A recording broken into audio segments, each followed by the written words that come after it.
gentlemen, welcome to... Could it be the season finale of Devil's Due? No, because we're going to keep going after this. But regardless, welcome to Devil's Due. Court is now in session. I am your host, Carl Duty. With me, as always, is the man who knows how to properly use the 3 seashells, Mr. Drew Celestino. Believe me, it took longer than you think to learn how to do that. Well, there were no instructions with them. No, man, you're on your own in there. They're on the shelf. And you know what? Whatever you imagined, it's probably accurate. Oh, jeez. Finale. Yeah, kind of. I mean, this way, this could be the season finale, and then after this, we're gonna do some fun stuff. We'll have some very special episodes, some one-offs. With the more you know, dealing with addiction, and we'll bring in insert celebrity here to give a speech before the show. And after, with a phone number possibly if you need help. There you go. See. We got we've done this before. TGIDD. Thank God. Yeah, okay. Sure, Thank God it's the Devil's Due. All right. Daredevil and our show have a very suggestive alliteration or abbreviation. That is. Just saying. Anyway, how you doing, sir? How was your week? Was a week. Oh. There's been a trend here with this, I guess. Your weeks are always so much more eventful than mine. Are they? No, not well. So it was a good week, although for the most part, the usual problems are the usual problems. We'll keep that off the show. But other than that, I started vocal lessons on Monday. Really? First time since college. Wow. Yeah, that was a good time. Now, did you do this in order to trying to get myself in shape, improve, or to avoid? Because I know degradation of a voice becomes a problem with singers as time goes on. Mostly to improve, but also long term, probably to longevity. Cool. So, yeah, I've made it a mission to kind of get better and stop just slacking. I've been a hack for my entire life, so. Why not train for something? You are training for mediocrity. I'm already at mediocrity, so if I could take a step to above mediocrity, above average, that would be good. We're always trying to improve ourselves, not only here on the Devil's Due, but also in Drew's amazing metal band, The Long Cold Dark. Check them out. Yeah, do that. Please. We're playing tomorrow, but you're not by the time this show goes on the air. You will have played. I will have played, but by the time this show goes on the air, you could make the October 2nd show in Niagara Falls at the Evening Star. I'm just saying. Just saying. And you can also find your band stuff on iTunes, Bandcamp, Amazon MP3, band. I said Bandcamp already. Yeah, we're all over the place, man. Cool. CD Baby, Amazon proper. I think we have some physical inventory up there. Yeah, we're all over, man. Cool. The Long Cold Dark. Anything else going on? It was the first week after the Cruiserweight Classic has ended, and I felt there's an emptiness. It's just over now, and it's sad. I know the feeling. The Cruiserweights did debut on Monday Night Raw, though. 4 of them for a number 1 contender shot for the Cruiserweight title at the pay-per-view that's coming up on Sunday that no one has seen and no one knows who the champion is because they didn't introduce him on Raw. But they did introduce 4 guys who are going to contend for his title on Raw. All righty. Hashtag WWE Logic. How much do those pay-per-views go for nowadays? $40, I guess, for a regular one. Mania is going to be like $60 to $100. That's not horrible considering what you a UFC or a boxing pay-per-view goes for.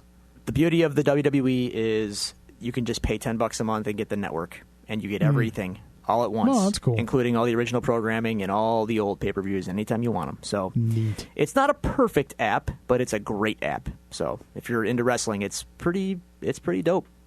Alrighty. How about you? What'd you do this week? What did I do this week?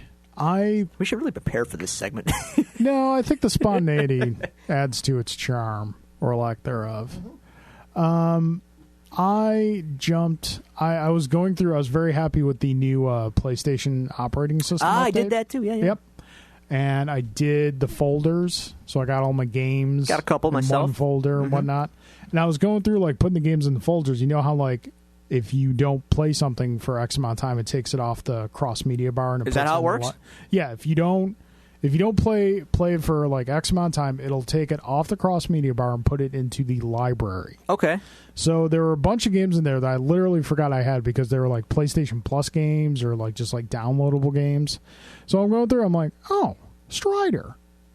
I remember this as being really good, and now that I come to think of it, I never finished this. Is that a remake of Strider? Yes. Okay. It's like one of those HD remakes. Gotcha. You would very much enjoy it. Okay. It's Metroidvania. Yes. That's the term. Yes. That's my favorite genre.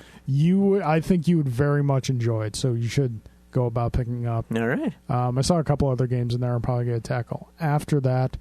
Back to work this week, which is never fun after almost a week off. Yeah. But, yeah. The boy. Solid Foods. Solid Foods, eh? We had our first experiments with Solid Foods this week. 90% went well. But that 10%. Well, you know what? There's sweet potatoes, which are great. Yeah. Everybody loves sweet potatoes, including my son. Then there are peas, which I maintain should not be eaten by themselves, but should just be used as an ingredient. I'm fine with peas. William is of the same thought as I am on this subject because he protested violently. Yes. Okay. About being given peas, so we're going to see about mixing those in with something else, maybe a carrot or sweet potatoes. Okay. But so yeah, there was that, and then he rolled over by himself for the first time, which was pretty awesome to see. I never thought the sight of this like little, 12, 13 pound meat sack just rolling over from one side to another, not like keeping going, just one from flipping from front to back, would bring me such joy. Did it bring him joy? He was brought joy by the reaction that everyone else had of him doing. Okay, so it's a show now. Now he's gonna start. Yeah, now it's like, oh, if I do this, I get the good reactions and people go crazy. All right. So yeah, so that was cool. That was cool. You'd be surprised. Like, obviously, your perspective changes drastically once you become a parent, but you'd be surprised what you get excited over. That's really mundane and trivial stuff. I would imagine. But that was good. So yeah, now we move on to the section of the show that is quickly growing to be a favorite amongst our listeners. Oh, and I believe amongst us. That is the viewer mail section. I know I like it. If the viewers like it as well, listeners, they're the ones sending in the questions. Listeners, we have listeners. That's true. Listener mail. I guess you can watch the little counter on your iPhone go up if you want. But technically, not really. So we have questions from Mr. Alan Waiters and of course Mr. J. Gelsomino. We might have to write them a theme song. We'll see. Have to. We'll see. No promises. So Alan Waiters, yes. He sent us 3 questions. One question we're going to discuss with him because it's more like show techie stuff. Okay. When we see him next. His first question. Mephisto has been confirmed to be in the MCU. For those of you not know, the Marvel Cinematic Universe. Hold on. Pump the brakes. Yeah. Why did this happen? This happened like this past week. Oh, is this a S.H.I.E.L.D. thing? Hold on. Okay. Hold on. Yes, that is also, we're going to rewind a little bit. All right. That is also what I did this week. I watched S.H.I.E.L.D., the season premiere of S.H.I.E.L.D. with Ghost Rider. Ghost Rider. He looked cool. He looks cool. You don't like Robbie Reyes. It's That's not your problem. That I don't like Robbie Reyes. Here's the thing. He's just straight up killing people. Well, like there's a reason killing for that. People.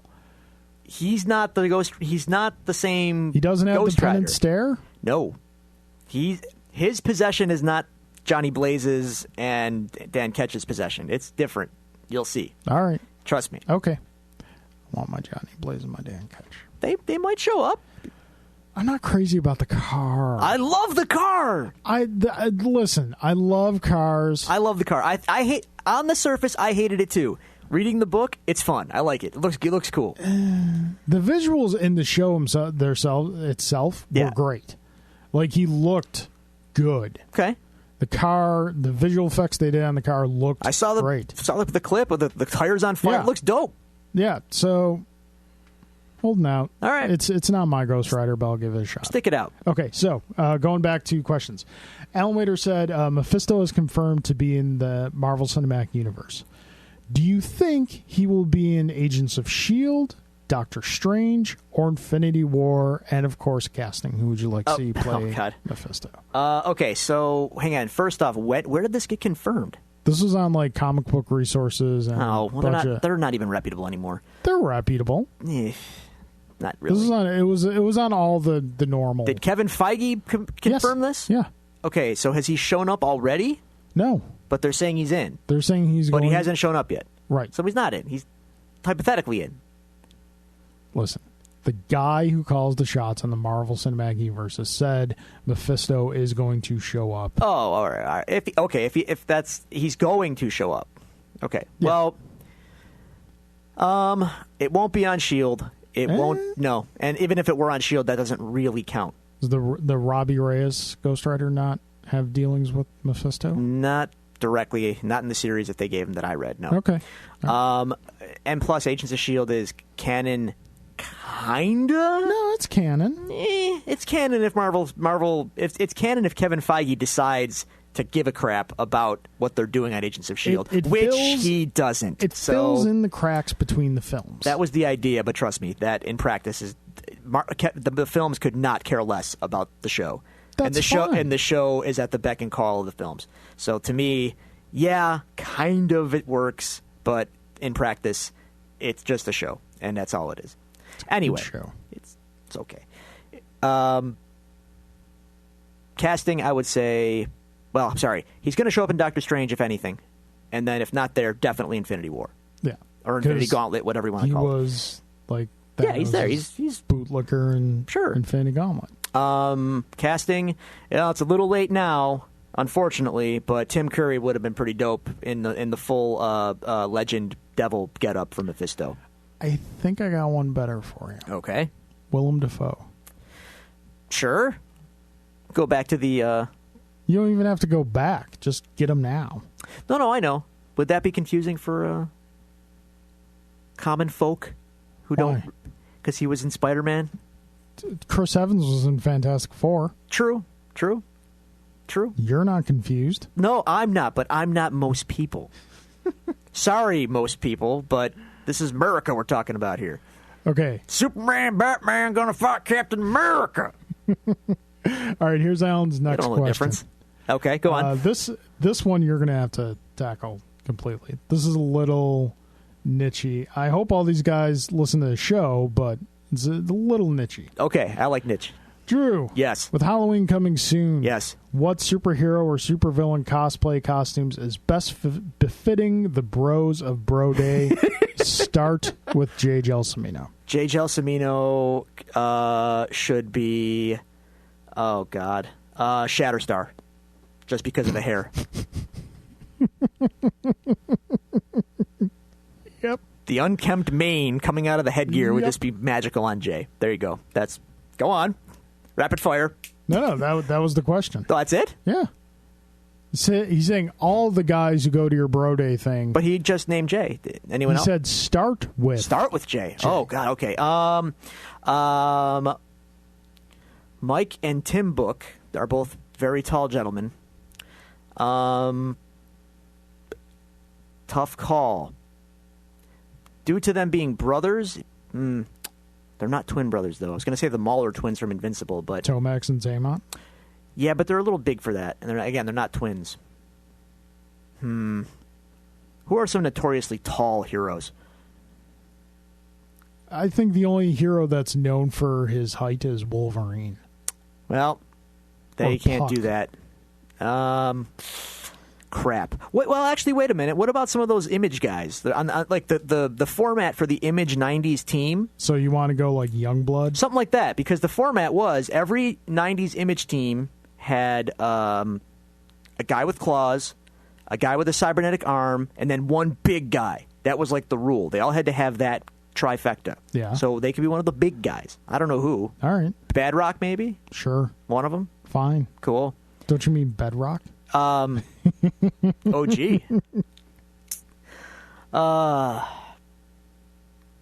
And let's see. Alan could be... Got to be Luke Cage. Alan could be Luke Cage. He's angry. Yeah, Alan could be Luke Cage. Okay. And that's. And as for myself, I'm terrible. I can't cosplay. I'm too little. So Then, Puck. nah. Wolverine. Nah. You've got the temperament. No. I'd have to hit the weights. I'd have to grow body hair in places I don't want to. It'd just be start smoking cigars. It would just be a whole mess. Hey, sir, do not knock a good cigar. Not for me. All right. Which brings us to the questions from Mr. J.G.L. Smith. Oh, okay. I shall ask you since you asked me first last week. All right. I think. I don't know. We don't know. Drew. Y'all. Following the events of Top Gun. Yes. Which reminds me, the results of our poll are in. We'll get to those after the... I honestly don't even care about the results of the poll, but go on. Following the events of Top Gun, does Maverick find himself as an instructor at the Academy? Yeah, he got the job. Yeah, but do you think he took it? Oh, sure. Yeah, definitely. Okay. Yeah. Does the Goose Memorial second place plaque find its way into the women's room as a sly tribute to his best friend? Yes, definitely. And then Maverick banged Kelly McGillis next to it. Possibly on it. Lastly, does Iceman also come back to teach? Ooh. Yeah. Yeah, he did. All right. And then, there was a huge power struggle between Mav and Iceman. And then eventually they settled that like they did, in the in the movie. All right. They just eventually respect each other. Gotcha. You can be my vice principal anytime. Bullshit. My ass. You can be mine. So you even know the movie. Iron Eagle's still a better movie. In what? Never mind. Not even worth it. Better Randy Savage opponent. Ooh. This is a good question. Okay, too. hit me. Ricky Steamboat, Ric Flair, or Jake Roberts? Ooh. I know my answer to this, but it's your question. Oy. 'Cause this is reaching back to my days. This is watching tough. this. Okay, here's the thing. The criteria here is insane. The Ricky Steamboat Macho Man Randy Savage match at WrestleMania 3 stole the show. Sure, Hogan, Andre, and all that crap, but that was that was spectacle. Technical classic was Savage and Steamboat. Then you got Flair, who with the Photoshop pictures of him and Elizabeth and all that. That was epic. They went and Macho Man legit freaked out, and so that was deep. And then Jake Roberts, the Cobra, Yeah. bit him on the arm. Man. Unfortunately, I remember the visual of the Cobra, Yeah. and not so That, much the feud or the burned match. into my psyche. Yeah. How did what was the story behind that? How did they? Oh, they devenomized the Cobra. So we still had the fangs. Oh yeah, but it was and and Macho Man was only agreed to do it if Jake got bit first. So behind backstage, Jake had the Cobra bite him to prove it was okay. Wow. Horrifying, right? That's crazy. I know. That's crazy. I'm gonna go just because I'm a bit of a purist, and to some degree, I'll go Ricky Steamboat just because the match itself is fantastic. The feud might not have been as hot as the other two, but for the work done in the ring, that's my answer. All right. I think I would have to go with the Jake Roberts one just because the Cobra.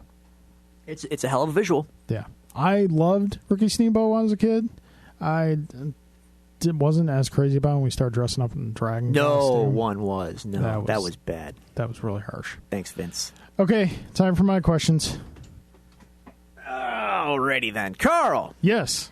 do you think Hooper kept the other barrel he and Brody swam back on? We see one in Brody's front yard in Jaws 2. I think yes. Okay. Obviously, I think that's their kind of their charm necklace, the heart in two pieces. The lock and key, if you will. Exactly. Okay, sure. So yeah, I think he definitely kept that. Okay. And who would win in a fight using only broadswords and a mace? The Capital City Goofball or Tito Puente? Oh, The catch. The setting of the fight is in a windstorm in Wyoming. That's tough. Because Capital City Goofball is difficulty performing in windstorms. It was Tito Puente. The man's got hands like lightning. But a broadsword's not a weapon of swift. You know what? I'm going to say Tito Puente only because I'm guessing he ditches the broadsword and just goes with the mace. All right. I'll accept that. Yeah, so definitely Tito Puente. Okay. Ladies and gentlemen, thank you again for sending in your questions to us. We appreciate it. We appreciate your support. We had a lot of likes on our last episode boost. We appreciate that. The best thing that you all can do to help us out, to help get the word out on the show, when we post about a new episode, please, whether it's on Twitter or it's on Facebook, please retweet that, share that status, get the word out, tell the good folks about the show. We appreciate it always. And if you want to reach us here at The Devil's Due, you can do so on Twitter at Devil's Due Pod. You can search The Devil's Due on Facebook or go to facebook.com/Devil's Due Pod. Or you can email us at thedevilsdupod@gmail.com. And again, we appreciate all your emails and questions, and we look forward to them every week. So, for a second week in a row, Oh, my God. we have a guest. We have a gentleman who has been a listener of the show, but we didn't just bring him on for that. We've known this gentleman for some time now, and he is a man of authoritative knowledge on comic books. He is a comic book writer and creator in and of himself. His comics are available at locations I'm sure he will be able to disclose to you.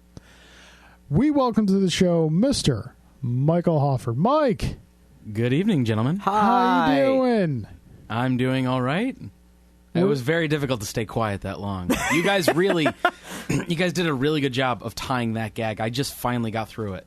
And I had to gnaw through it with my teeth. Well, you did it. We do what we can. Well, but yeah. you do have a strong jaw, sir. Oh, yeah, well, that's, that's what the ladies think. Ah, look at that. We brought out the gimp. Yes. Yes, it's great to finally be on. I know that I've been name-checked a couple of times, so I'm glad that people will finally be able to put these dulcet tones with the name. I hope that we have enough jokes for you this time. Yeah, I heard this criticism. I'm just, just a little bit of humor, maybe a little less dry. That's all.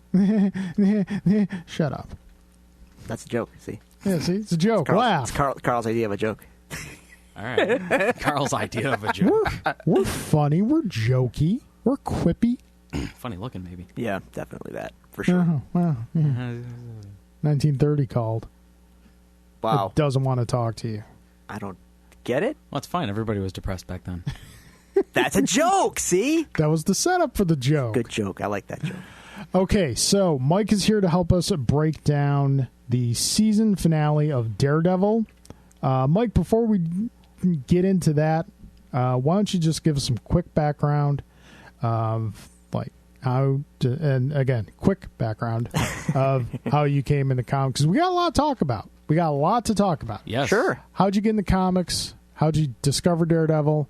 And by all means, let us know where we can find your comics. Absolutely. Okay, so the abbreviated way is in 2001, the X-Men movie was coming out. I had grown up as a fan of the X-Men movie, or as the X-Men cartoon in the early 90s, as well as other cartoons. But I was a big X-Men fan, and so the movie was coming out, so I bought Wizard because they had a couple of Joe Jusko covers that were promoting the movie. And in it, I found an article about the Ultimate line that Marvel was going to be launching in a couple of months. Fast forward a couple of months, I'm finally in a comic book store, and I come across a copy of Ultimate Spider-Man #8. And I remember very vividly reading it in the car after my father took me to the comic book store, and it was like gears clicking into place. And I just read that issue, and from that moment on, I was a massive comic book fan, and then everything just kind of snowballed, and now it's become a crippling addiction. They're worse. You know what? I have friends who have addictions, and I tell them every time they come to that point of self-realization about their addictions, I always say the same thing to them. There are worse things to be addicted to. That is true. I mean, the only chance I have of dying from comics is if all of my long boxes fell on me, but thankfully they would probably crush me into some sort of paste instantly. So That's a lot of long boxes. I can relate. I'm a little. It's almost at triple digits. That's a little terrifying. Yeah, that's a problem. Yeah, That's- no, I'm I hope you never have to move. Well, I hope that I only ever have to move once. Take it from me. I moved once with many less than you, but around 15 long boxes. Oh, that was not fun. I only want to move once. Good call. I only want to move those once. Yeah. And the terrifying thing is, like, should I have to move those again, chances are I'll have more long boxes. Yeah. It might be time to be like, hey, buddies, Yeah. I bought you a pizza. Help me move my boxes. As a fan, I will say sometimes you got to know when to call the herd. No. Okay. Yeah, I respect Mike and that. I have discussed that. I respect many that. times. It's like he will never. No. Although I think when he gets a little bit older, he starts. What have I done with my life? I'm just saying, man. Priorities change. You know that dark X-Men run is not going to have Listen, the it's only value 5 to issues. you. It's not taking up that much space. And then my involvement with Daredevil. Daredevil's actually one of my 3 favorite comic book characters of all time. Oh, you're in good company then. Yes. The other 2 being Batman But nothing wrong with that. He's No. my second favorite all-time character. and Captain America. He's in my top 3. So Yeah. Drew's Yeah. second Yeah. all-time favorite character. Actually, although Daredevil's the only one of those characters that isn't yet represented on my body. I have a bat symbol tattoo on my right arm, and I have a Captain America shield on my left. I sense a Daredevil piece. I have a good one. There It's you go. just a matter of money, time, and sadly, because of what I do for work. Placement. Yeah. It's almost in the worst place, but I know exactly where You I get want to foggy on your head. But I first came across Daredevil through the series Daredevil Yellow. It was actually coming out right around the time I got into comics. I bought the first 2 issues at the same time, and it was the combination of Tim Sale's gorgeous ink-washed artwork and Jeff Loeb's fantastic distillation of Matt and Foggy and Karen down to like their core essentials in those first 2 issues that I immediately fell in love with the character. Started buying the series, the regular ongoing series, which at the time was written by Bob Gale and drawn by Phil Winslade and Luke Ross. And then after that run was done, Brian Michael Bendis took over his epic run, and I've been a massive fan of the character ever since. Cool. Awesome. And your own comics that you create. Yes, I have. Tell us a little bit about those and where we can find those. I have 2 short stories up on my website, michaelhoffertjr.com. That is Michael, the traditional spelling, Hoffert, Hoffert, jr.com. And I have 2 short stories. One is called The Event, A Tale of Alien Visitation, which is we always knew that aliens were out there. This is a story about what happens when they finally come back. And then the other one is called Press Pass, which is about a reporter in a small African nation state and him trying to get out of the country. Alrighty. There you go. Yes. Awesome. And yes, please check those out. And if you like them, maybe you could donate some money. That'd be nice. Money's good for Yes. creative efforts. Trust Yes, me. writing comics when nobody is backing you is very difficult. Well, writing them would be easy. It's getting them made, Well, yes, which would be well, difficult. it's the getting them drawn part. Yep, Because it's yep. easy to write things, but then you're like, oh man, nobody's going to want to read these scripts. Nope. And then you gotta grease the wheels with an artist, and that is expensive. Yes, sir. Alrighty. Thanks for sharing that info with us. Gentlemen, Gentlemen. it's time to rustle some papers. This is the finale. This is the finale. This episode 13, entitled Daredevil. Only took 13 episodes, but Daredevil's here now. You got to build anticipation. You sure do. Yeah. They really built a lot of anticipation. And for yet those it episodes. worked. It did.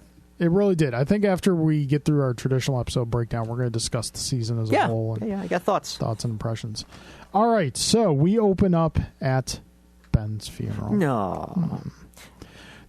Do either of you know what song they were playing? No. Oh damn it! I looked it up. It's on the IMDb page, but I didn't make a note of it. I do give them credit for not doing the stereotypical Amazing Grace or something equally, Evanescence, maybe,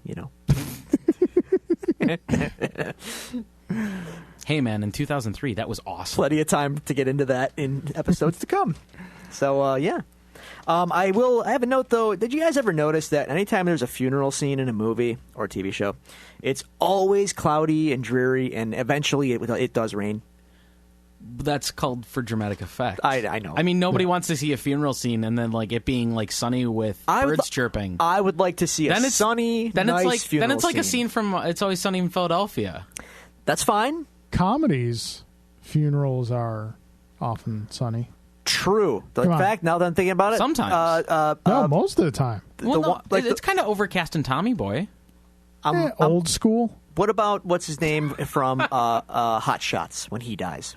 When Lloyd Bridges is giving the sermon. Nice sunny day until the 12-gun salute goes off, and then we have a fun funeral. But it was a nice day in that scene. I've got to revisit those movies. War.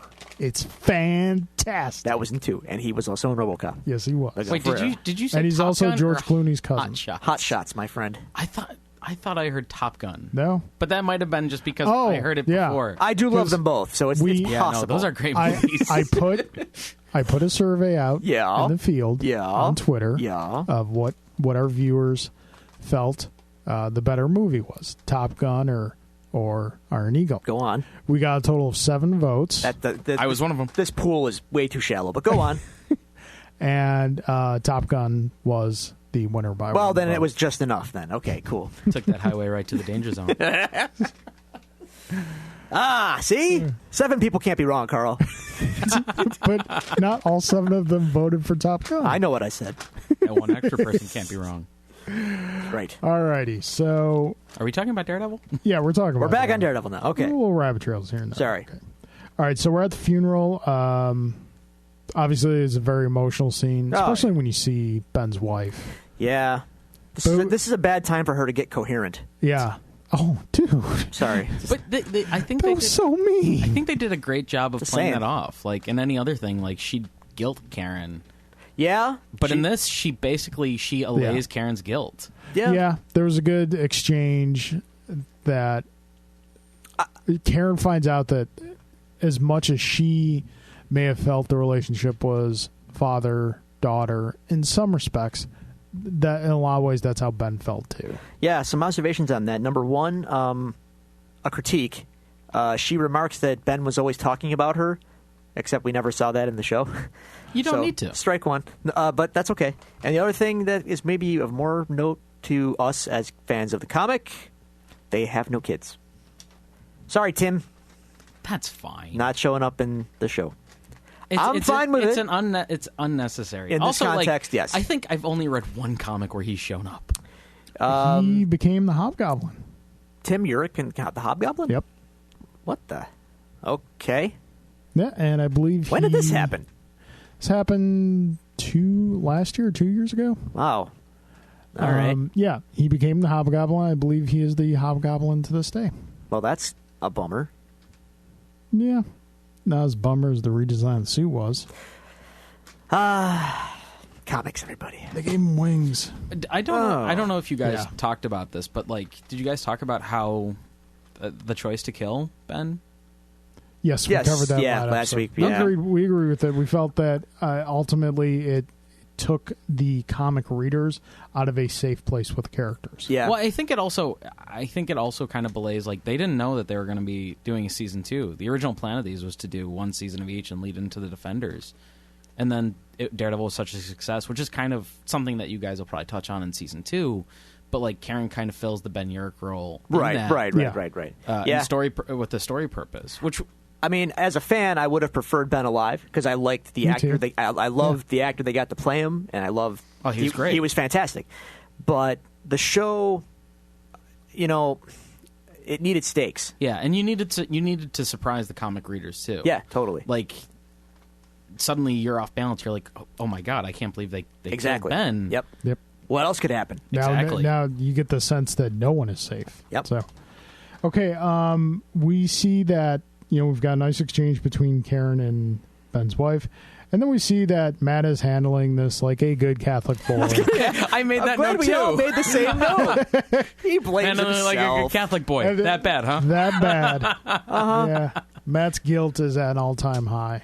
And that kind of comes with the hero's journey. Yeah, I When suppose. there's a casualty in the war, you Well, blame yourself. I also know that you and I also, like, when we watched that first episode, like, you and I were chuckling mighty hard at every time there was a remark about Catholicism. Yeah, well, Drew was too. He was there too. I'm no stranger to the No, Catholicism. I know, but I remember Carl and I specifically, like, it tickled us. Hey, you can't shy away from it. It's core to the character. Yeah. You know. Yeah. And it's So- one of the things I like about the show is that they address it. So, okay, funeral's done. Find herself at the Nelson and Murdoch offices. Real quick though. Yes, sir. Well, yeah, no, we're at the offices, but Well, actually- Karen. See, Ben's dead. Matt blames himself naturally. Karen though gives the shifty eyes to the editor at the funeral. Yeah, she's throwing some shade his way, But that thinking will- he's in Fisk's pocket. Yeah. That will But we'll see find that. out. We'll see find that out in a little bit. later. I also would like to point out that this episode was written and directed by Stephen Knight, who took over as showrunner after Drew Goddard left to go do the aborted Spider-Man villains series. Thank God they canceled that. Well, yeah. It's funny how things work out, isn't it? But like, I actually think Stephen Knight did a great job of taking over from the very fantastic. Well, that'll pay off more Setup. next season. But Did he wasn't- Goddard he come wasn't back involved. for season 2? No, Didn't. he might have come back in the writers' room, but not as showrunner. Okay. and then Stephen DeKnight though. Stephen Knight didn't come back though. He didn't cover season 2 at all. No. At all. As far as I know, no. I think I think they raised up two of the writers. two of the writers to be showrunners, who are also going to be showrunners on Defenders coming out. Okay. All Cool. right. Alrighty, so at the Nelson and Murdoch offices, Drew, as you mentioned, Karen suspects the editor of the Daily, Yeah. The Bulletin.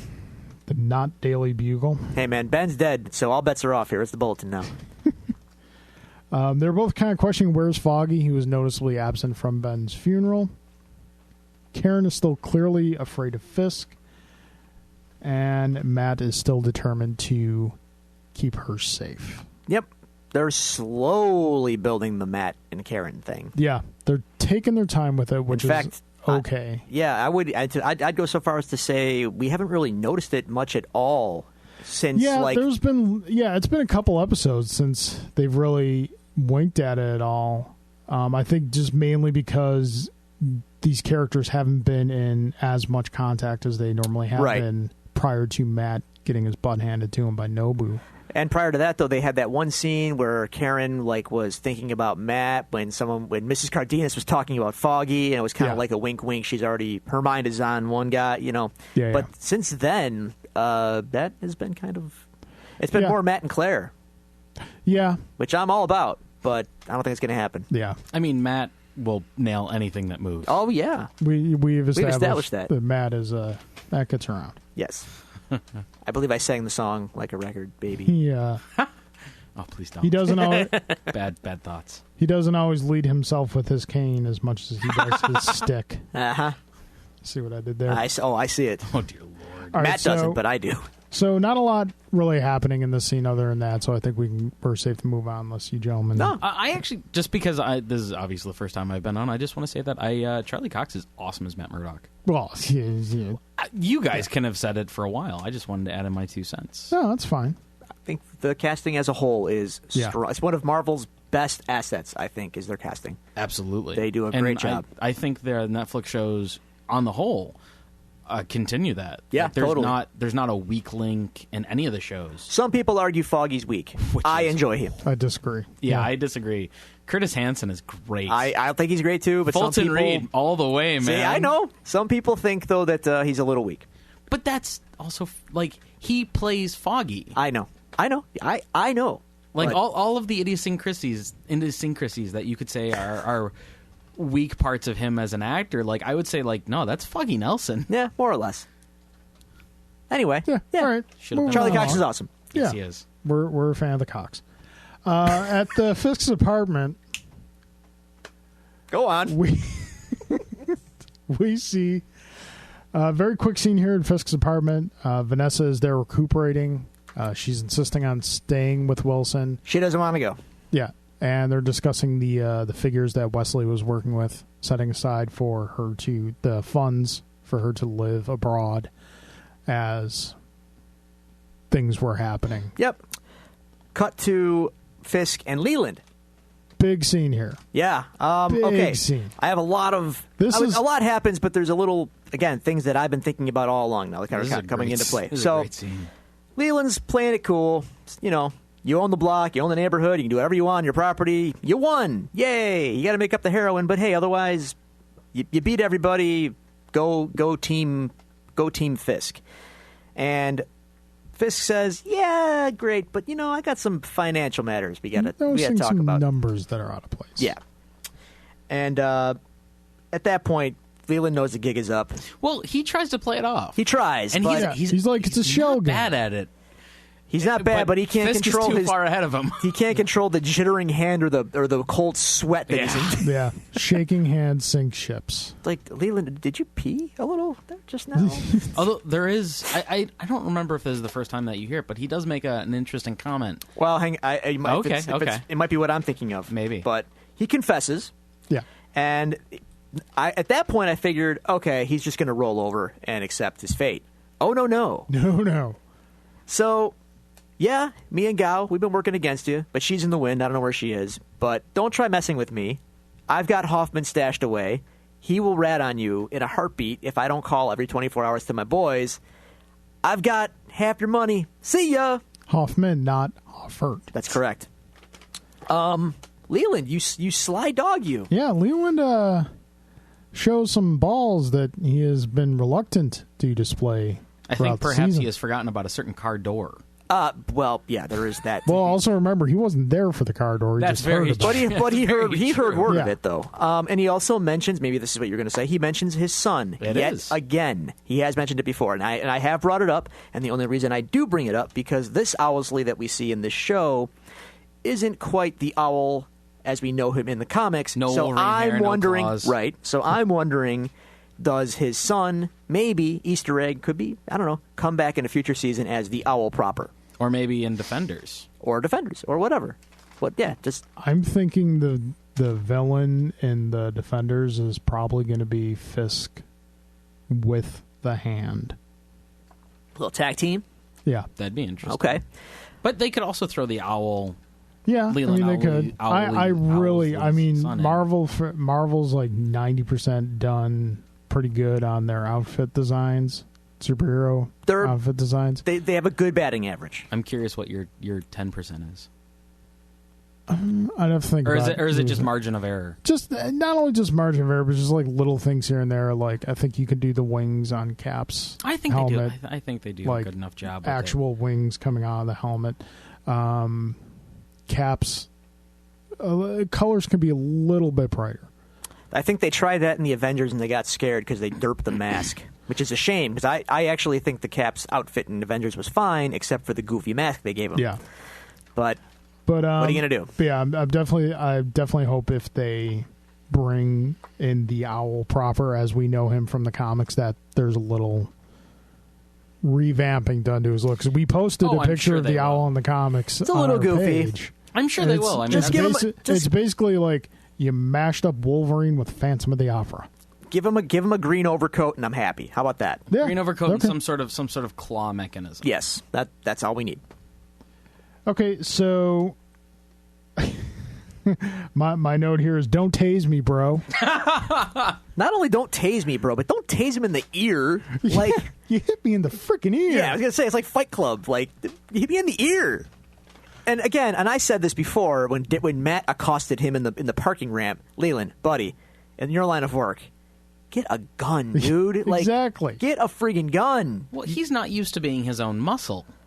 He's like tase me, bro. he's like a leech. He hooks onto the muscle. Given his situation, especially with Fisk and how he's going behind his back, I want to go on this dark. I'm going in this dark alley with the guy that I'm going to blackmail. Yeah. Yeah. Take a gun, Sometimes I people also- in high stress situations make stupid decisions. as we see. Yeah. I also noticed something else when they're fighting. At one point, and if you look at the poster, Uh-huh.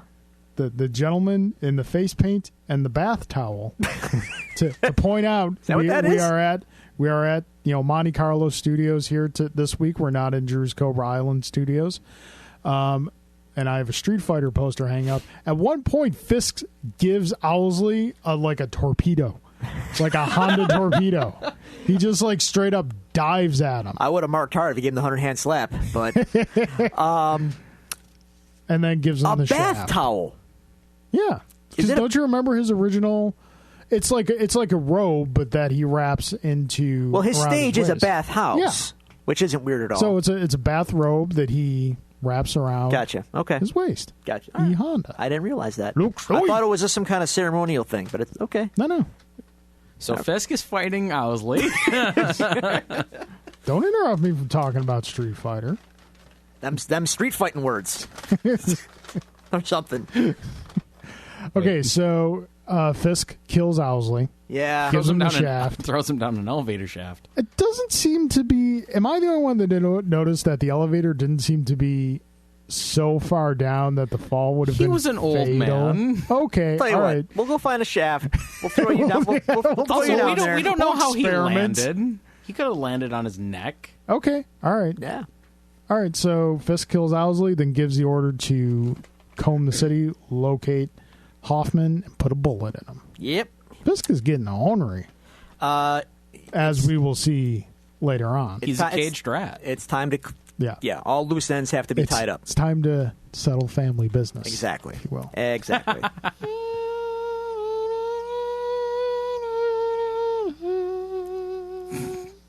Thanks for that. You're welcome. Okay, so we're at the gym, and Matt is working off some steam. Yeah. Matt's working the bag. Work the bag. Work the bag. The punching bag, that is. Yes. Yeah. Yes. Foggy Lest we- walks in. Okay. Gotta clarify. Now showed the funeral, as he remarks. And Matt, is a little upset, giving the heavy bag some. Yeah. He's Giving it some work. Yeah. And Foggy kind of remarks, "I know you've been coming here. I just stayed out because I figured it was something to do with you and your dad." Yeah. Well, that's nice. Now I know it's something else. Yeah. And as we find out, Marcy delivers the goods By the way, and the documents. good for Foggy.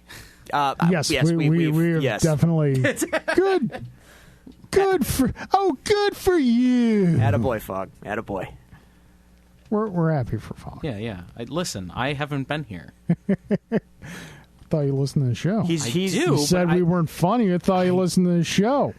I do, but I'm a couple behind. He's hitting I way only above update- his average right I now. only update my Oh, iPod yeah. once a month. I think we can. Well, you need to switch that to weekly then, sir. It's very difficult. You need to switch it to weekly. I have to make sure that I have enough for when this isn't important to the show.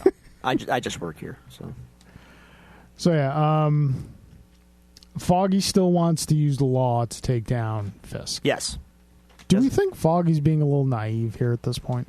At this point, obviously we know what happens in the rest of the episode, but at this point, do we think Foggy is maybe being a little naive? No. But Foggy also doesn't have the whole picture completely either. Even though he does at this point know that Matt is the devil of Hell's Kitchen, he doesn't realize how big everything is yet. All right. I don't think he's being naive either. An enterprise as big as Fisk's has to have leaks in it, and Foggy is steadfast that they will find them and they will bring him Yeah. down. And we see that this scene is also a mending of the fences. Little bit. Between Matt and Franklin. They're getting there. There. The brothers are coming back. They're mending fences. Yeah. Cut to the police station. Mahoney. Stop by my mom's cigars. Not Gutenberg, by the way. Yes, not Police Academy. Carrie Mahoney. There's no podium joke that I wouldn't get until years later. Nope. Nope. Isn't that Nope. amazing? Yeah, years later I was like, Yeah. "Oh my god!" I was told that this isn't an explicit show, so I'm not going to say what the joke is. But Yeah. No, we're with you. Well, you say Police Academy podium joke, and those who know. And Yeah. It's like watching Ghostbusters as an adult versus when also I didn't get that Uh-huh. until much Yeah. later. Mind bending. But it never affected me as a kid. No, I know. Yeah, because it's like Everybody's like, well, this is why it's- the new one's better. And it's like, I just went over my head as a kid. It's like when you were a kid and you were watching like the old Warner Brother cartoons from like the 30s and 40s. There are jokes that Yeah. totally over your Or like head. all the jokes in Boy Meets World as a kid, which years later, as I'm in my 20s watching it again, I'm like, oh my God, the parents are always having sex. I missed out on that show, so I couldn't tell you. Yeah, I'm the right age for it. Yeah. Hoff's a youngin'. Youngin', I'm like a year and a half away from being 30. This is a bit of a sore spot for Carl. Really? Not so much for You're me, a though. year and a half away from being 30? Listen, do you remember what it was like to almost be 30? Didn't it scare the hell out of you? So long ago, I don't remember. It was more recent for me. No, I was all about it. Yeah, well, shut up. Okay. I embraced it. It scares me. Nah. You'll be fine. Okay, so we're at the police station. Matt and Foggy are trying to find out from Mahoney some more information. They're trying to do that with cigars. Uh-huh. Urick's apartment came back clean. Squeaky clean. So Not even clean. Urick's Yeah. fingerprints were found. So they essentially ghosted Ben Urick. Yep. Now, some officers exit the... And Fisk's mom is also MIA. Yeah. No proof that she Yes. was at that house up in upstate Right. New York either. Fisk tying up all loose ends, cleaning up his mess, Yep. clearing the board, as it were. And some officers exit the police station on their phone, and Matt, being Matt, can hear what they're saying. Yep. And the hunt for Hoffman is on. I would think that the burner phone would have been the dead giveaway. Yeah, a cop with a flip phone. Yeah. I mean, then again, maybe they're just more convenient for cops. I don't know. Maybe. The only time I've seen a flip phone is in Sons of Anarchy when they do their back dealing. Yeah, so, burners are a dime a Yeah. dozen on that show. Yeah. I never watched Sons of Anarchy. I don't know. I'm almost done. I need to finish it.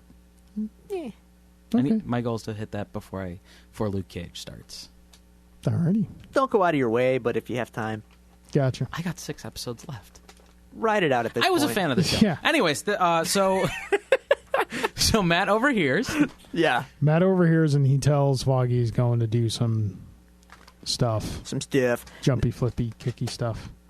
But then we find ourselves back at the Nelson Murdoch offices where the team is kind of back together. As I have here, the band is back together. Yeah.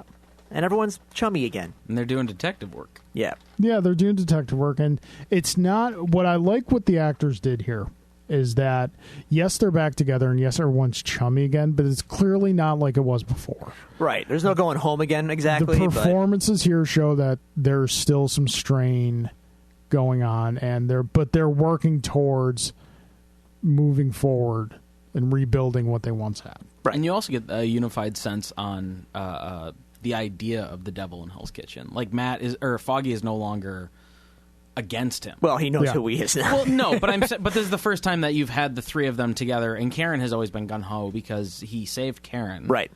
But now you have Foggy also being on the side. Granted, yes, that's because he knows that his best friend Yeah. is the devil, but Yeah, and they almost have a little slip up of Matt's identity. It's close. It's close. They fumbled through it, but you know, you like have to be an a little, old vaudeville shtick. little more careful. It's with that. down by the alley, the alley. Exactly. Yeah.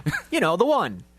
The one down there, the alley. Yeah. That one. So they Matt figures out that they had figured out where Owsley was keeping Hoffman. Mm-hmm. See, now that Hoffert's actually here, I'm having to be more diligent about not saying Hoffert. And I keep expecting you to say my name. You're doing a good job. Yay! Keep it up. So Matt leaves. Foggy's like trying to get him because Foggy knows what he's about to go do. Foggy's trying to stop him, and Matt's very good line here is like, "This is where law meets reality." And by the way, they're talking like borderline earshot. Karen's right there, and They're whispering. I believe in the shot though. Like she was turned looking at them. Like she was physically turned. Like What are you guys talking about? yeah. How come Nothing. you're- Yeah. No. Anyway, Yeah. Certainly not going to beat up some thugs. no, I'm not going to go put the mask on and no, not at all. Yeah. Anyway, So now we're at the hideout where Owsley is keeping Hoffman. This is such a great looking set. It really is. And what I like leading into the scene is the guy walking to the hideout. He's checking his back, but if you notice, he's also looking up too.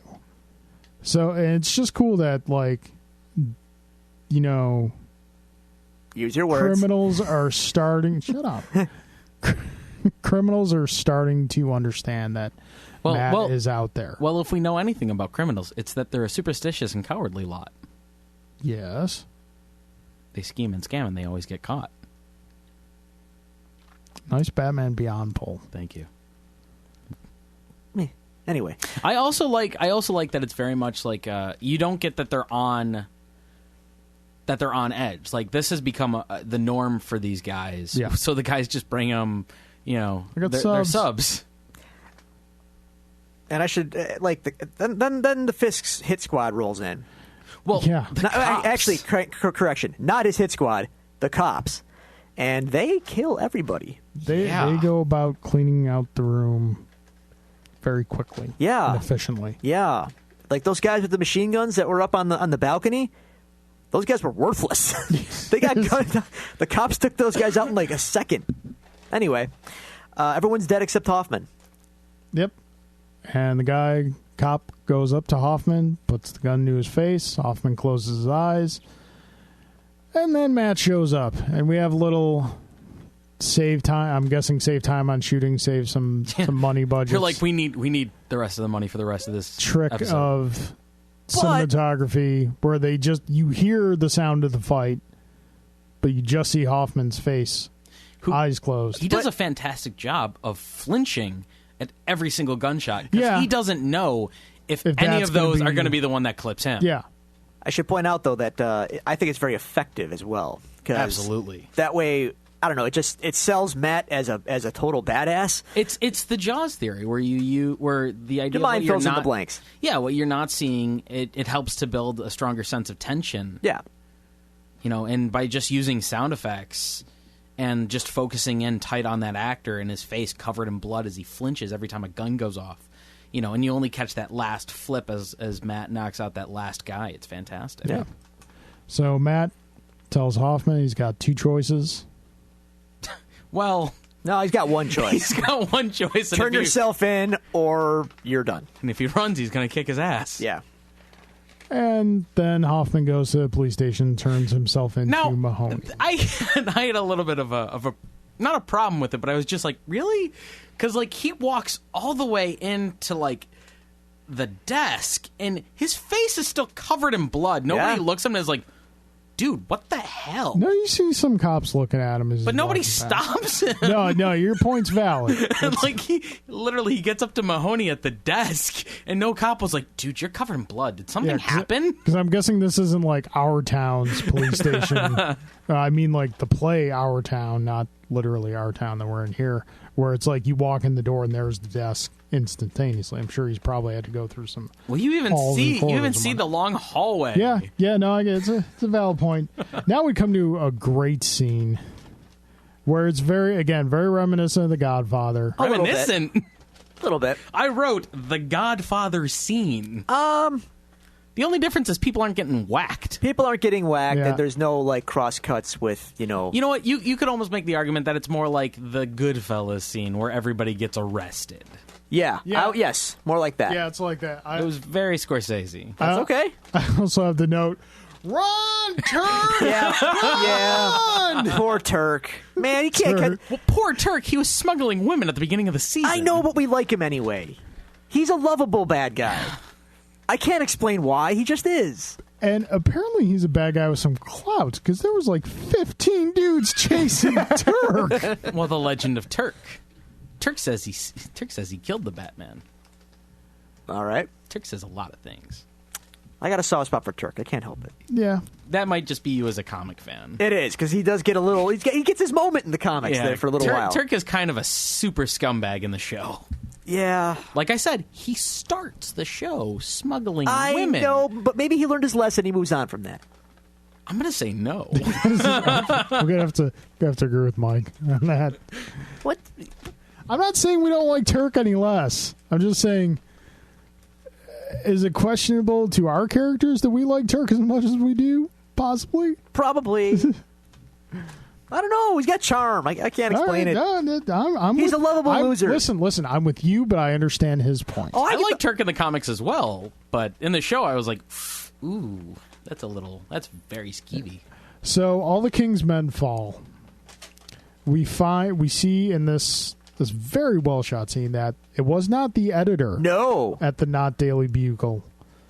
It was Betty Brant. It was not Betty Brant.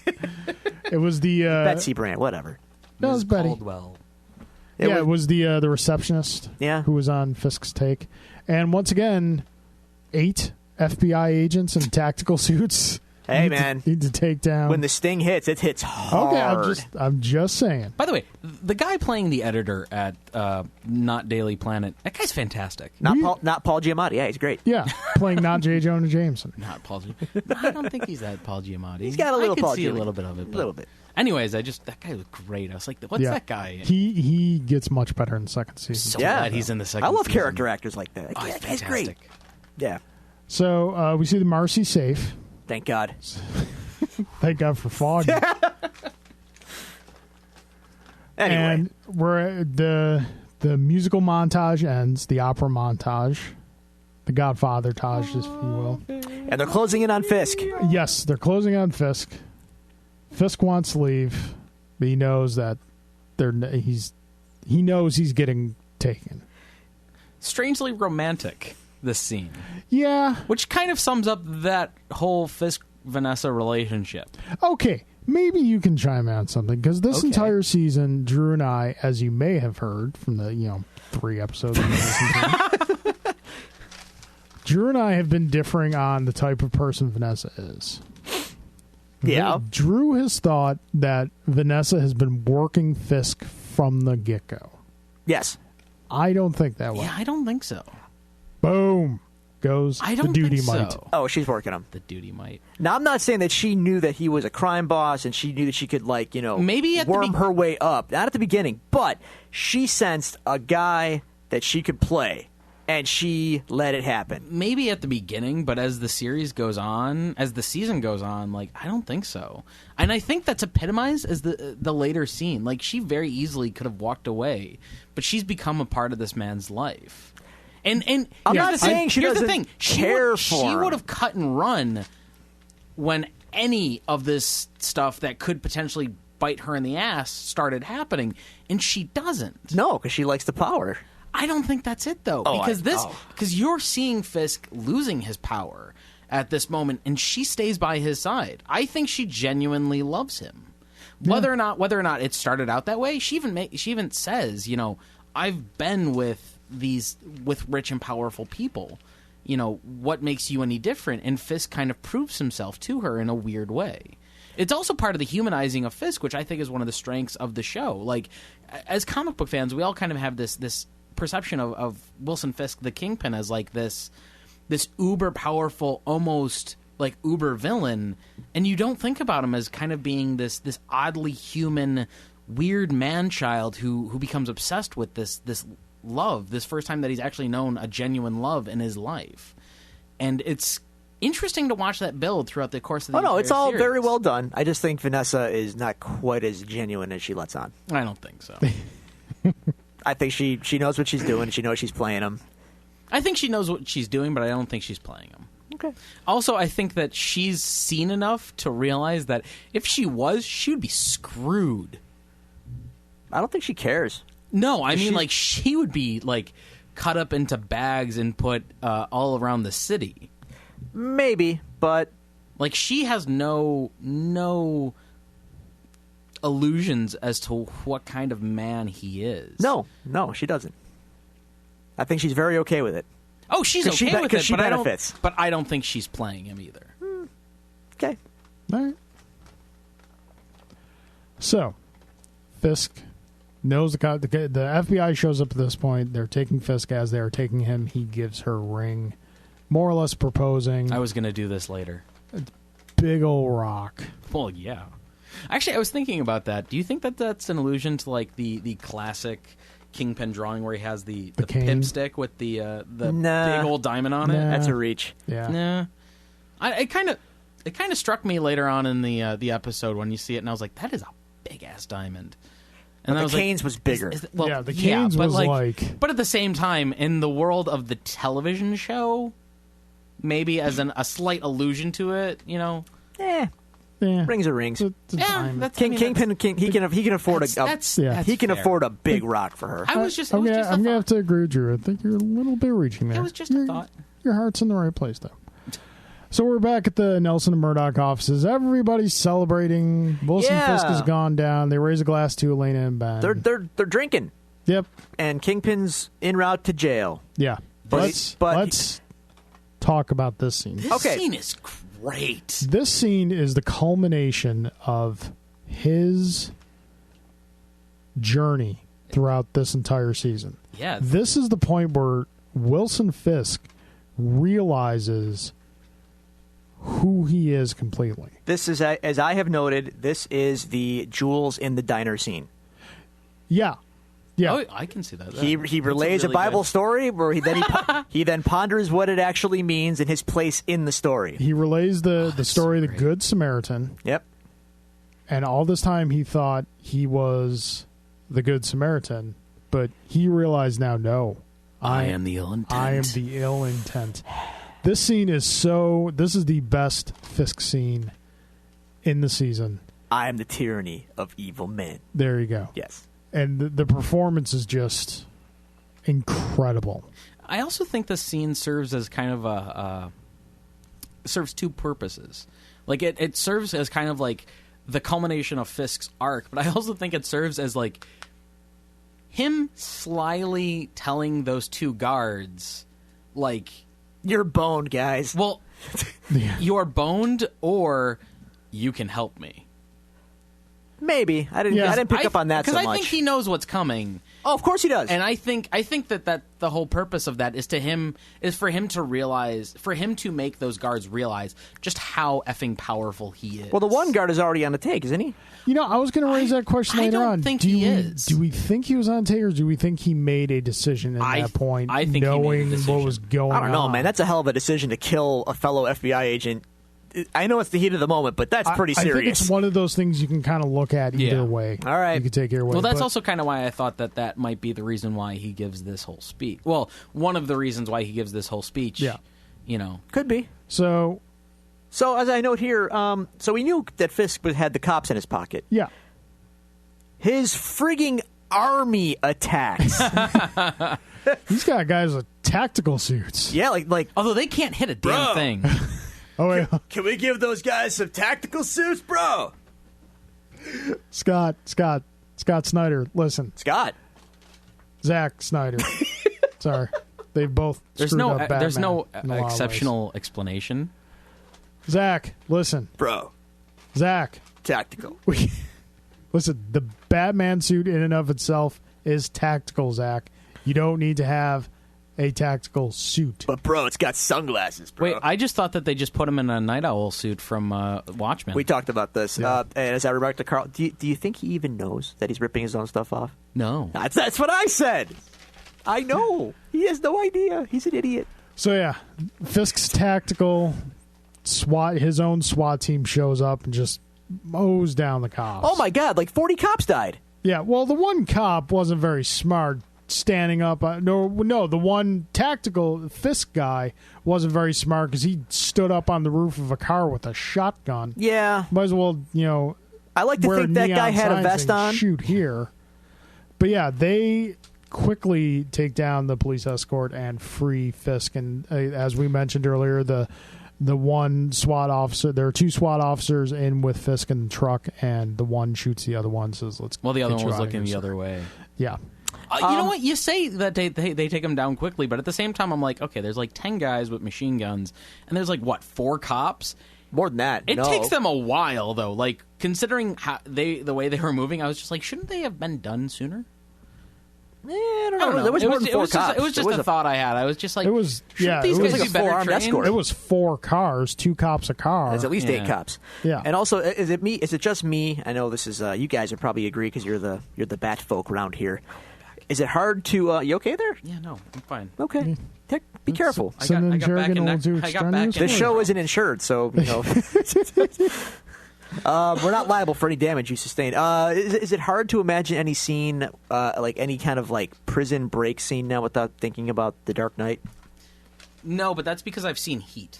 Okay. Yeah, I can see where you can draw that comparison, but I wasn't like for each time I've watched the scene, I'm not thinking of that. Okay. scene. No. It always reminds me. I don't know why. I mean, it's a classic scene in like that kind of action heist genre, All right. but like it's not, I don't think it's terribly indicative of like The Dark Knight, in as much as like that and The Dark Knight are indicative of 70s crime cinema. Cool. Fair enough. Yeah. So, all right, skipping a couple scenes. Well, Matt goes to okay. So Mr. Potter. he does. As we noted, though, they were drinking. Matt sobers up real quick. Well, Matt's got the adrenaline. Okay. He meditated really quick. Yeah. Also, there you he go. only had a couple sips of whiskey. I mean, That we saw in the montage. He's Irish. There is that as well. Yeah. He's There is that Catholic as well. Irish.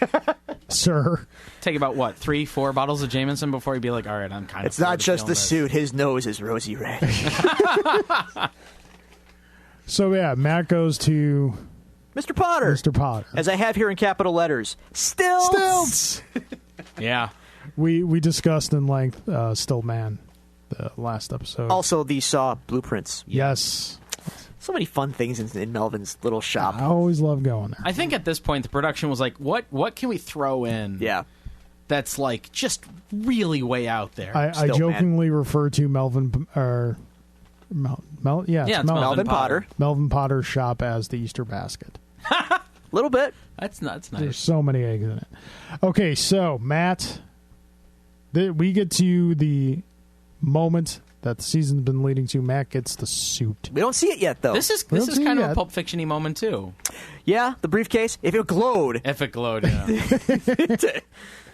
I will say the makers of Daredevil definitely watched their Pulp Fiction. Or Oh, they yeah. could have watched everything that was informed by Pulp Fiction. Possibly, but there's Yep. so many little things. I was like, I see what you're doing there. So Matt gets the suit. Matt's up on a rooftop listening for Fisk, picks up the car that Fisk's in. Fisk switches trucks. Tells Vanessa, if I'm not there in 20, get out of here. Yeah. Beat Yeah. it. So, all right. Truck's driving. Billy Club In the window. in the window. And going back to the first episode, not only of Daredevil, but of the show, we said that early Billy Club-like play when Matt was taking down Turk is the showrunners going, we know what you want. Don't worry, we'll get there. Yeah. But you're going to like Jerry. We're going to tell you, folks, we're there. We're there now. We're full on, Time for the money shot. yeah, full on Billy Club. Foreplay is over. Oh, Takes the driver out. Truck tips over. it gets even better. Fisk stumbles out of the truck, looks up, and there. Well, hang on. Isn't there also a henchman that's there? No, the guy stumbles out of the truck, and you see your first bounce off of something. Yes, we get some club trick action. Just like every time you see Captain America bounce his shield. Yeah, in any of those movies. Yeah. Yep. Watching Matt bounce that Billy Club off of something, then somebody's head, and then comes back to him. Oh, so sweet. So, Carl, as you can probably read from here in capital letters. Yeah, my eyesight's crap. Oh my God! Well, Matt, Daredevil. That's right. Yeah. Daredevil. Just Daredevil. See, both of us. I just wrote the suit. Oh well, that's Yes. underwhelming. So we are no longer One of us. we are no longer proto Daredevil. No, we're no all longer in. pro Devil. No longer inspired by the Man Without Fear. We are Daredevil proper. Yes. Now, okay, I'll pause for a moment. Let's talk about the suit. Let's talk about the suit. A lot of people didn't like the suit. A lot of people didn't like suit. I think this might fall into that 10% Really? you were mentioning earlier. Whereas I don't hate the suit. It's definitely a first draft. Yes, and we And- definitely see in season 2 where it gets refined, but I was not crazy about all the black. Here's what I find interesting about it. It looks redder to me than I remember it looking. Yeah. Upon review, and it's like, it's not. It's more red than it is black in season 1, and I didn't dislike it as much as I remember having that initial reaction. I also think that they shoot it extremely well. Yeah. Like, I think that they knew that they wanted to have the suit, but they weren't sure how to handle it just yet, which is another reason why they probably held off till the last episode. Yeah. And I think they also were, like, really concerned about... Because I remember hearing, actually, maybe it was on Fat Man on Batman with Joe Quesada, where he was like, they weren't even sure if they were going to do the suit because they were worried about the same issue they had with the Avengers Alien Invasion problem, where they couldn't say Alien Invasion because it just took you right out of the show. Yeah. Which is why they always referred to it as the incident, because that's the way it worked best. So they were a little concerned about the suit, too, and that's why they kind of shoot it like it's kept mostly in the dark, heavily shadowed, which fits the aesthetic of the show That's Daredevil's MO, so that's fine. And, I mean, I think it works. It's definitely a first draft, and I think it gets better by the time they get to Season 2. And it gets vastly improved. And I think also because you see it a lot more in Season 2. Yeah. But I think it works. I think that as far as like the idea of possibly not using the suit, because I heard that interview as well, I think there is the acceptance of you're in a world where certain rules apply. It's and the Ghostbusters Stay Puft Marshmallow Man theory. The suit falls... Okay. But no, it is. The suit falls within that realm of what you're willing to suspend disbelief on. Do you know what I mean by that? No. Okay, so the movie Ghostbusters, like the original draft of it, the whole idea was that it was going to be Ghostbusters had already been established, and they fought like a dozen monsters like the Stay Puft Marshmallow Man when it was originally just Dan Aykroyd's 12-page treatment. And then Ivan Reitman and Harold Ramis came in, and they were like, we can't do that. That's insane. We don't have that budget. And so they stripped it down, which is why... And they also were like, we need to make the audience buy into the reality of this. Which is why... I get it. At the very beginning, like, you see them, like, they have to take out a mortgage to pay for the building, and you see them kind of becoming very janitorial. Yeah, I get it. And it you slowly but surely brings you into the reality of the film that by the time you get to the third act, and you have the giant Stay Puft Marshmallow Man... It makes sense. Yeah, you don't go, that's ridiculous. You go, this kind of seems like what this movie was building towards. Sure. Yeah. Like, I think the suit, as you see in the comics, probably wouldn't work on screen. No, but that's most suits in comics. Yeah.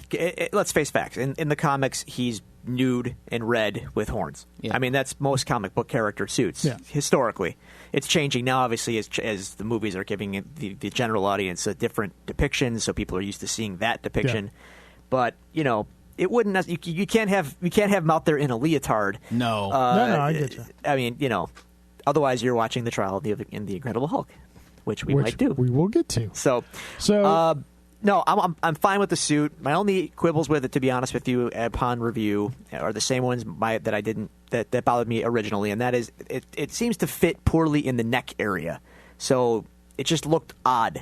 I think that goes back to it being a first draft. Yeah, and I'm fine with it because it still looks dominantly good, and then it gets better in the second season. They also probably had more of a budget for the second season to make it better. Yeah, as opposed to when they got around to this, they were like, "How much money we got left?" Oh crap! We got to make the suit.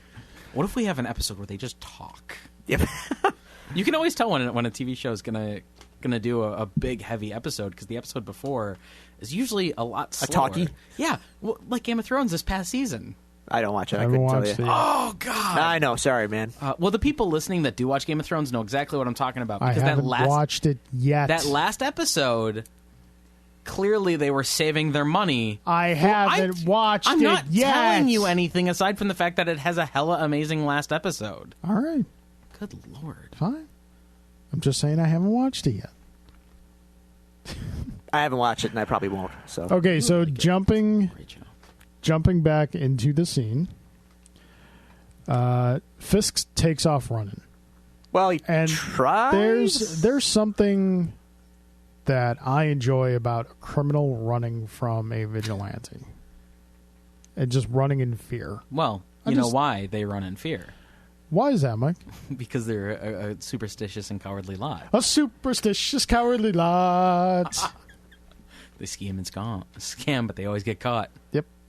Okay. Episode of Batman Beyond. They had a Batman musical in it. Great episode. That's as ridiculous as Batman Beyond is. So, Conversation for another time. yeah. Sorry. All right. Not my thing. So, Fisk yelling at Matt for ruining his plans and everything. Matt simply tells him, "Take your shot." I have notes here. Fisticuffs with exclamation points. Yes. We get a full-on brawl between Matt and Fisk. We get our first healthy Matt, healthy Fisk fight.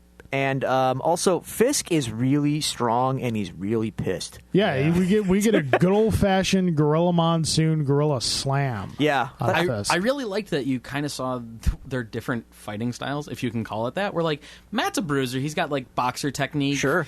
And Fisk is just raw, rage, brute force. Yeah. Yep.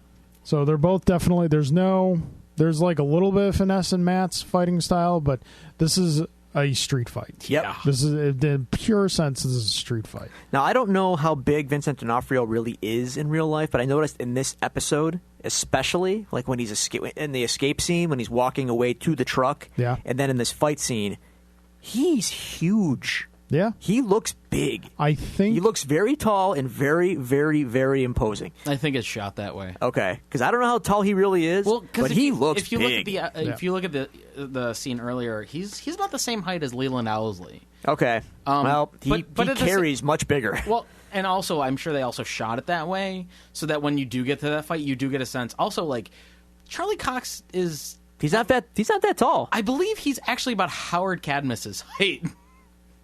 Okay. Because I think there's a picture that Howard took with him. No, Alec Frazier, friend of the show. Alec's like 6'4", though. Yeah. Well, no, but Alec met him recently at a con, and they had a picture together, and he said that, like, Cox was only, like, 1 or 2 inches shorter than he was. Oh, really? not the picture I saw. Yeah, he was like up to Alec's shoulder. No, I think Alec mentioned that he was just a couple inches shorter than he was. So, yeah, Charlie Cox is still I always tall, I always thought he was shorter. Maybe we should look this up. That's true. Quite possibly. We have the internet. Okay. The internet what now? The fight goes down. I kind of want to get to the end of the episode so we can just discuss the season as a whole. Sure. Fight goes down. Matt wins. We have a great scene with Mahoney where he comes and apprehends Fisk. Thought you were going to say something about a podium. Yeah, I was thinking the same thing. It all goes back to the podium. It does. Yeah, he's like, you look different. One note I have here about the fight. Fisk hits him with the old, how can you think one man can make a difference? You know what? When you think about, not only when you think about comics, when you think about literature in general, and when you think about life in general, one man is always the difference. Especially if he's got billions of dollars. I'm not in talking, real life, that is. No, I'm talking like in real life. The right place at the right time. I'm being serious. One man is always the difference. When you look at, it always starts with one man. Look at the civil rights movement.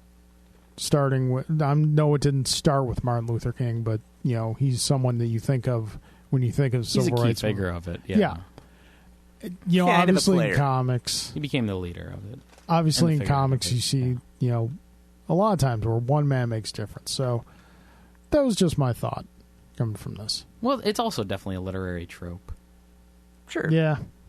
So Vanessa puts the ring on and leaves because she knows that Fisk is not going to make it. And we go to the next day, and we see Foggy putting on the Nelson and Murdoch sign. Don't bury the lead, man. Before we see that, I'm getting there. Trust me, I know.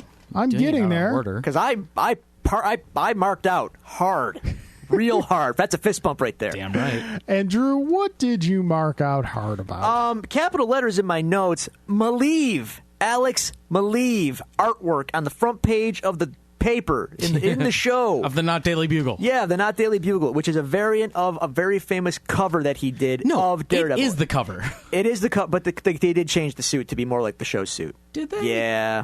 Yeah.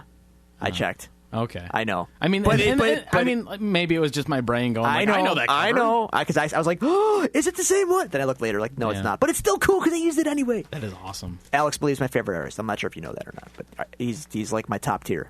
Okay. Eisner Award-winning Alex Maleev. His style is so perfect for Daredevil. I was so happy to see that on that front page of the paper in the show. I was very, very, very happy about that. So- He is my favorite Daredevil artist. Alrighty then. So all's well with Nelson and Murdoch. Signs up. Avocados at law. Avocados at law. Foggy's helping Marcy look for a new job. Matt, Yeah, he is. Amongst other things. Matt's kind of alluding that Karen is still hiding something. Yeah. But, to be continued next season.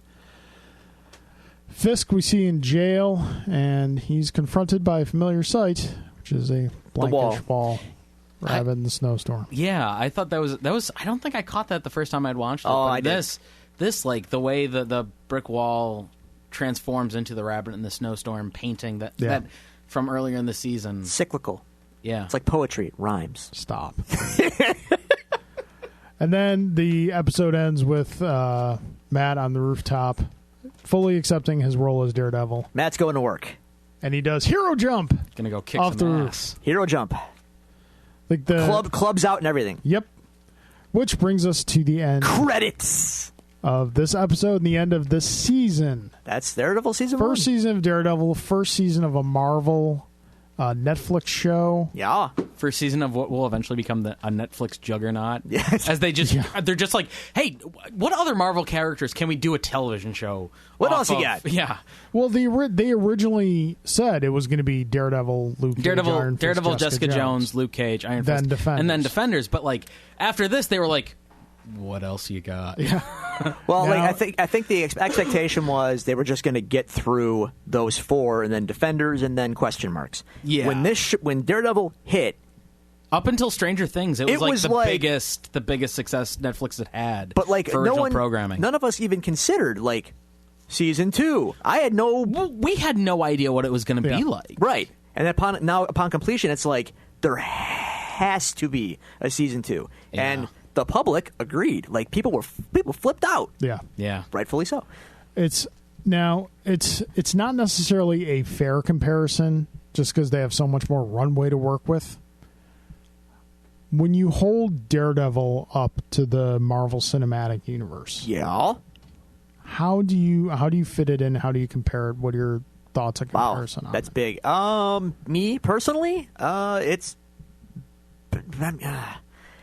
I don't want to like sound. Yeah, no, I'm asking I don't wanna personal sound, thoughts, not like Well, no, I don't want to sound like I'm bitter or anything. But I think it holds up better than a lot of the movies. To be honest with you, no, I agree with that. it's I do think it's the difference between you spend 13 hours with these characters it's, and them it's and a the much time, bigger story. It's the time and it's the scope. Yeah. And like Carl and I have discussed it at length before, the reason why I like Daredevil versus some of the other stuff in the Marvel Universe is this I like the street stuff. It's more personal. There's more. It's more grounded. It's more real. I can relate to the stakes a little more. I agree. And the show is an extension of that. So the movies are obviously grand and huge and sci-fi and crazy. Yeah. Daredevil, the show, is like real people on the streets, real consequences. But they also You know- they have a lot more room to play around with. Like they can spend an episode where you just kind of get to know your characters as opposed Sure. to like a movie. Like we've spent a lot less time overall with let's even say Tony Stark. Like Right. Yeah, not when you think about it. 3 movies, 3 Iron Man movies, Yeah, 2 but even- Avenger movies, but and even the Captain cumulatively, America there's Civil War. 27 hours of Charlie No, Cox's Daredevil. I'm not saying that we don't spend the same amount of time. I'm just saying that at this point, it's not as little time as you might be thinking when you No, sit but back it's and think about it. still It's still a lot there's of still time. Yeah. fairly large No, I get what you're disparity. saying. And there's a lot of arcs. There's a lot of stories. Yeah. There's a lot of beats that give you a lot more familiarity with the characters. But I mean, I would hold up Daredevil as over. No disrespect, Thor, man, but like the Thor movies, I enjoy them, but they're ultimately forgettable. Yeah, they're on the You know. weaker end of the spectrum of Yeah. the Marvel Cinematic Universe. I Like, love the original Thor, but that No, might just I be love the it, Cat Dennings but- bias. yeah, you know- a lot of people. Thor 2 is forgettable. Though, Yeah, which it's kind of bums me out. Those Sure. who tend to poo-poo the Marvel films will instantly point to Thor 1 and 2 and Iron Man 3. My That's fair, response fair. my No, it's fair. response to that is like, yes, those 3 films are on the low end of the spectrum of the Marvel Cinematic Universe, but they are still better than 90% of the other comic book films that are Absolutely, out there. absolutely. I challenge your use of the word comic book superhero films. Ooh. Unless you're counting like Road to Perdition and Ghost World in that. No, I'm counting like all of it. Comic book films. Wow. Okay. Hoff's giving the eyes. No, I just I take can give the eyes all I want. I take issue with when people say comic book films when they mean superhero films. I know where you're coming from. Because it's like saying a TV movie or a movie movie. No, you bring up good points with Road to Perdition, obviously. Comics is a medium, not a genre. Yeah, those are exactly. in the. Those are in like it's limiting to refer to it as a genre. Those are in the 10% that are better than Thor 1 and 2 and all right, Iron Man that's 3. That's fair. Crow, Yeah, easily. Crow is top tier. Very different kind of movie. So we have Daredevil season 1 at this point. We get Jessica Jones. We're about to get Luke Cage. We have Daredevil season 2. Where do you want to see the Netflix universe go beyond what is already planned? Well, me personally, I like where it is. I like it being focused on the streets and keeping these low. I don't want to say low tier, but keep these guys grounded, dealing with the fallout of the crazy world that the MCU is. But I think they can also, like, as they become more and more successful. I mean, I think like the biggest question mark right now, because we've seen what they can do.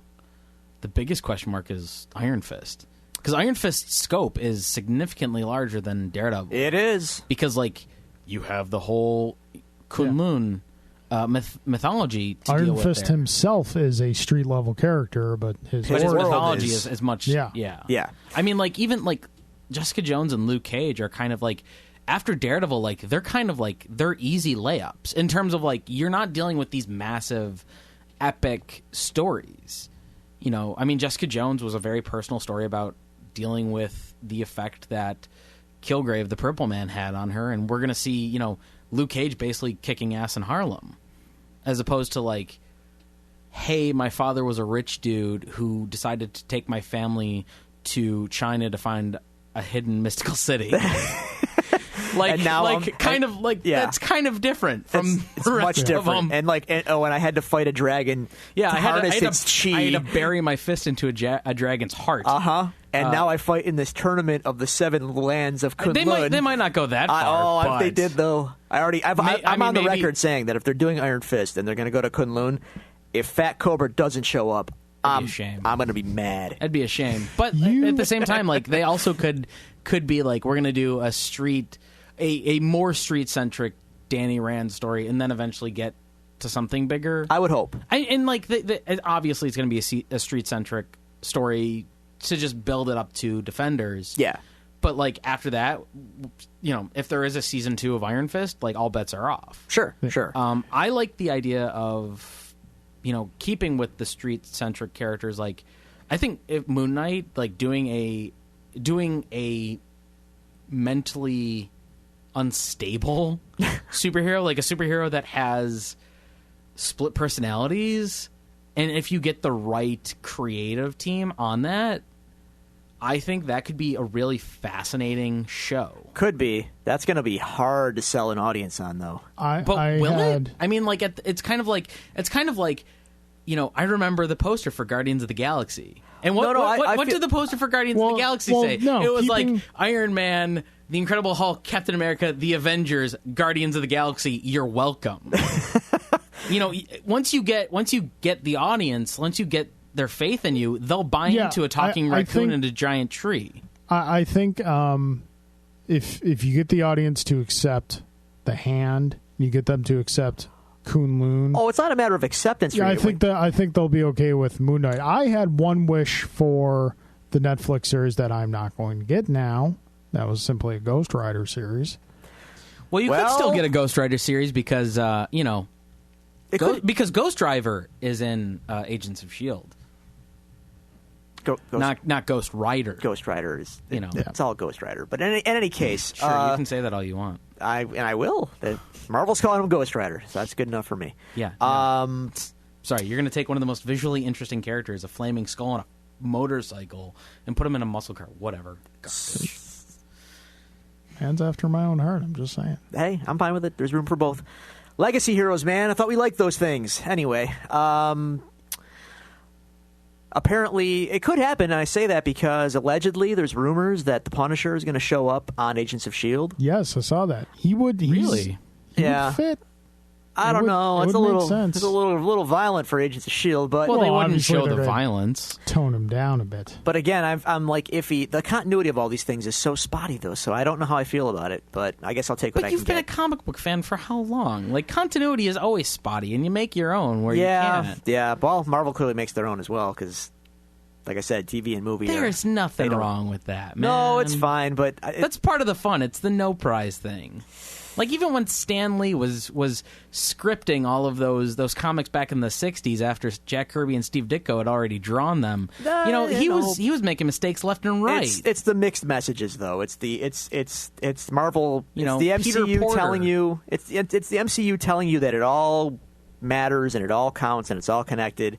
And then That sounds just like then comics. TV saying, "Yeah, us too," and then Marvel movies going like, "Yeah, that's cute." Yeah, good they're luck not with going that. to be beholden to television shows. No, exactly, they're not. So, but And in nor any do I case, think they have to. I don't watch Agents of S.H.I.E.L.D., and I'm totally fine. in any case, Punisher allegedly on Agents of S.H.I.E.L.D. You might get your Ghost Rider series. You never know. Could happen. Never know. Could that would happen. be super expensive. Yeah, it probably would be. But that brings us to a close. Oh, I know. We could go on like this forever. I have But a you got sad places mouth. to be. We're going to be back next week. we are. Huff will be back at some What point. are we doing next week? We're doing Trial of the Incredible Hulk, sir. Commentary Yeah. or episode. Oof. Commentary. I think. I don't know. We'll decide. Oof. All Quite right. possibly. All right. We'll have a guest on for it, special guest. All right, ladies and gentlemen, thank you so much for joining us for this episode of Devil's Due. Thank you very much to our guest, Mr. Michael Hoffert, for sitting You're very in. welcome. Be sure to check out my stuff at michaelhoffertjr.com, including my comics and also my my podcast, which I've been a little delinquent in doing, but you can find episodes of It Came From the Long Box podcast that I do occasionally. Also on michaelhoffertjr.com and on iTunes and on thinktwiceradio.com. Where can they find you on Twitter, sir? They can find me on Twitter as @FromTheLongBox. As Carl was ripping me earlier, you can hear my really depressed thoughts. Speaking of Twitter, Yeah. you can find us on Twitter at Devil's Due Pod. You can find us on Facebook at facebook.com/Devil's Due Pod. Is it pod? Is that? I don't know. Just search Devil's Due on Facebook. Right now, JHL Smith is laughing. You can also email us your questions, suggestions, comments on the show at thedevilsdupod@gmail.com. Also, please thank you to those who have reviewed the show on iTunes. If you want to, please review the show. We welcome those as well. Drew, you look like you have something to say. I have an addendum to all of your shilling of our wares. Oh, yes. Yes, the big announcement. I'm so sorry. I totally forgot about this. You're shortchanging all my hard work, sir. Your extremely hard work. Yeah, it was very difficult. Not really, though. Everything that Carl just told you about, you can just go to thedevilsdupodcast.com now, and it's all there. We are all of it. website legitimate, ladies and gentlemen. We So, got us a boom. website. You can subscribe to the show. You can hit the Facebook, the Twitter, and the email all directly from the website. And there you go. Awesome. Look at that. Awesome. Technology, man. All right. Season 1, Daredevil in the books. Season 1, Daredevil may be over, but we are by no means over. We are just getting started. Oh, my gosh. But for right now, ladies and gentlemen, thank you for joining us. Court's adjourned. Court's adjourned.